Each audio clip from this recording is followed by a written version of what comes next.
So let's talk about the process that we're going to use to try and get to a solution for our matrix. So the first thing is we're going to work to get a 1 in that upper left-hand corner. Now, in order to do that, we are probably going to do stuff like swap two rows if we already have a 1, or multiply or divide by a value to get that to show up quickly in that top spot. Now, you are then going to use kind of that third operation thing that I did where I did multiples of one row added to another. You're going to use multiples of row 1 to help create zeros in row 2 and row 3 in that first position.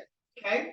Once you've had that happen, then you are going to go look at row 2 and you're going to need to get a 1 in that. Now, if you can swap rows 2 and 3 to make that happen quickly, then do so. If not, you're probably going to multiply or divide to get that to be a 1.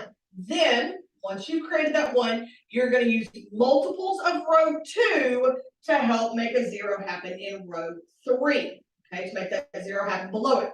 Then, once you've accomplished that, then we're going to work to get a 1 in that last kind of third position on that third row. And again, you're going to multiply or divide by value to make that happen. Once you have that, we now have that ideal situation that we're looking for. Then I'm going to know z equals whatever value.